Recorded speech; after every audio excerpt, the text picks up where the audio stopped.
Intro to decimals. In this video, we will talk about decimals, place value, and arithmetic with decimals. So let me say at the outset, if this is something relatively easy for you, if you're very comfortable already with adding, subtracting, multiplying, dividing decimals, then you probably don't need to watch this video. You might just want to skip through briefly to make sure that everything is reviewed. But don't spend time watching this whole video if you already know this inside out. This video is designed for people who are a little shaky with decimals and want a thorough review of the topic. So let's begin. First, think about positive integers, just ordinary positive integers. If we have the number 256, what that means is we have 2 hundreds, 5 tens, and 6 ones. Those are the place values. So we could write this number in the form 256 equals 2 times 100 plus 5 times 10 plus 6 times 1. That's expanding it in terms of its place values. Notice that as we move a digit to the left, the place value is multiplied by 10, and as we move a digit to the right, the place value is divided by 10. So for example, look at that 8 in the middle. That 8 is in the thousandth place. If we move to the left one step to the 7 is in the 10,000th place. So when we move from the 8 to the 7, the place value gets multiplied by 10. Similarly, if we move to the right, from the 8 to the 3, the 8 is in the thousandth place, the 3 is in the hundredth place, and so the place value gets divided by 10. Decimals simply extend this same pattern to the right of the decimal point. For example, the number 39.0625, what does that mean?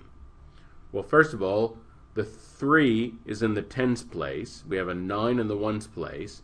The 0 is in the tenths place. The 6 is in the hundredths place. The 2 is in the thousandth place. And the 5 is in the 10,000th place. We could write this number as follows. We could write it as 3 times 10 plus 9 times 1 plus 0 times 1/10 plus 6 times 100th plus 2 times 1,000th plus 5 times 1/10,000th. So this is the expanded form in terms of place value. The decimal places to the right of the decimal point represent negative powers of 10. So 0.1 is 1/10, that's 10 to the negative 1. 0.01 is 100th, 10 to the negative 2.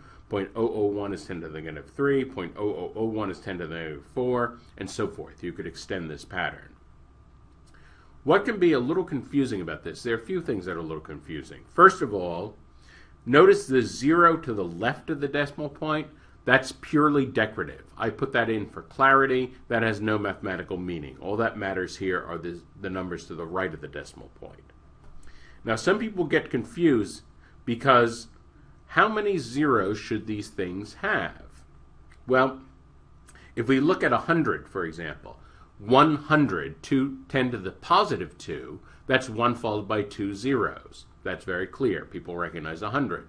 So then when we go to 100th, notice that that's something that only has 1 0. It's 0.01. It only has 1 0, and that really confuses people. But notice that 0.01, that's 2 decimal places. And this is very important.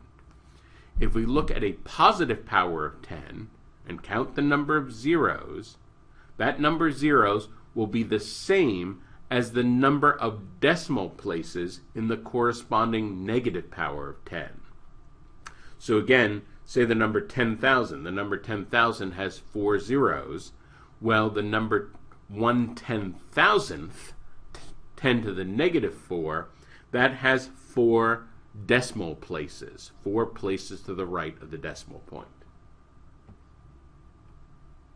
Also notice that the additional zeros to the right of any non-zero digits are meaningless. They make absolutely no difference. So for example, if I write 3.75, if I tack on extra zeros to the right, those are completely meaningless. They mean absolutely nothing. Now you may have this dim memory from science class that there was something called significant figures, and sometimes these zeros mattered and sometimes they didn't. We're not going to worry about that. Significant figures are not on the test. The way that they use numbers in science is not the way that they're used on the test. So on the test, these zeros are completely meaningless. Now we can take a look at arithmetic with decimals. Adding and subtracting decimals is quite straightforward. We simply line up the decimal points and add or subtract vertically.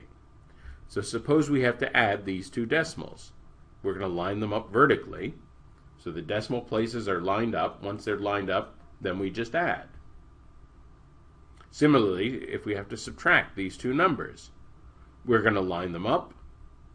The decimal places are lined up together. Now that they're lined up, we're simply going to subtract. And that's all there is to adding and subtracting decimals. For multiplication, step 1 is to count the number of digits to the right of the decimal point. So suppose we're going to multiply these two numbers. For each one, we have to count the number of digits. The first factor has 2 decimal places, and the second one has 3 decimal places. Now we add those. 2 plus 3 is 5. The product will have 5 decimal places. So now we know how many decimal places the product will have, even before we do the multiplication. Now we're just going to ignore the decimal points entirely and find the product as if they were 2 positive integers. So suppose we just had the 2 positive integers, 625 times 48. What is this product? Well, how do we find this without a calculator? Turns out there's an amazing trick that we'll talk about in a later video. This is called the doubling and halving trick. Turns out when you're multiplying two numbers, of course, one thing that's always allowed, you could multiply one of them by 2 and divide the other by 2. That's one thing that's always allowed. It turns out that it's very advantageous to do this if one of the numbers is even and the other number is a multiple of 5. Turns out that it's very advantageous to do this. So what I'm going to do, I'm going to divide 48 by 2. That's going to become 24. I'm going to multiply 625 by 2. 625 times 2 is 1250. So I change this to 1250 times 24. That has a 50 in it, so I'm going to multiply that by 2 again. So divide 24 by 2, I get 12. Double 1250, I get 2500. Well, that also has a 500 in it, so it makes sense to do this again.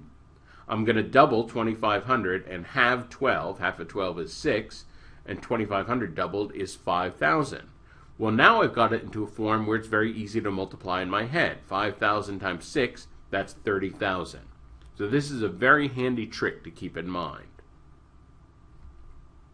Now we know we need 5 decimal places. We found that out from the original problem. So we put the 5 rightmost decimals of this product to the right of the decimal. And notice that this product only has 5 decimal places. It only has 5 places, so all of them are going to get put to the right of the decimal point. So when we multiply 6.25 times 0.048, we get point, and then we write 3, and then all the zeros. Well, of course, all those zeros don't matter. We can just write this as 0.3, 3/10. Notice that to find a power, that's a special case of multiplying. So, for example, suppose we have to do 0.03, this is 3/100 cubed. How do we do this? Well, of course, this is 0.03 times 0.03 times 0.03. Notice what we have here, that's 2 plus 2 plus 2, 6 decimal places. The product will have 6 places to the right of the decimal point. So we know that even before we multiply. Now just consider the number itself. 3 cubed is 27, so that last 7 must land 6 places to the right of the decimal point. It must land in the 1/1,000,000th place. So 0.03 cubed is 0.00027. That 7 is 6 places to the right of the decimal point, and this is 27 millionths. Now division of decimals. To start, simply move the decimals of both numbers 1 place to the right and continue until the denominator, the divisor, is a whole number. When we move a decimal 1 place to the right, say 2.45 to 24.5, we are multiplying the number by 10. Since we multiply both the numerator and the denominator by 10, the value of the quotient remains unchanged. Essentially what we're doing is we're multiplying by 10 over 10, which is 1. So for example, suppose we start with this. Well, we can start sliding that decimal point to the right.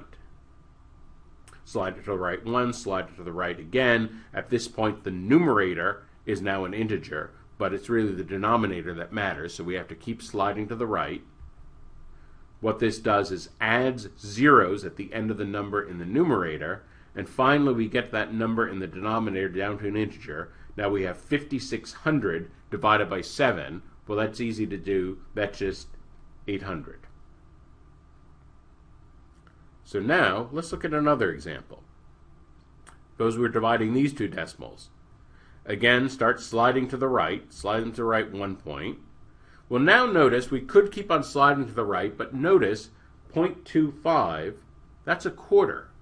So notice that a very easy way to cancel that would just be to multiply the numerator and the denominator by 4. And if we multiply by 4, in the denominator, a quarter times 4, that's just 1, so we multiply the numerator by 4, and of course we get something over 1, so it just equals 0.0052. So 52 10,000ths. In summary, we talked about place values in decimals, and we talked about how to add and subtract, multiply, and divide decimal numbers.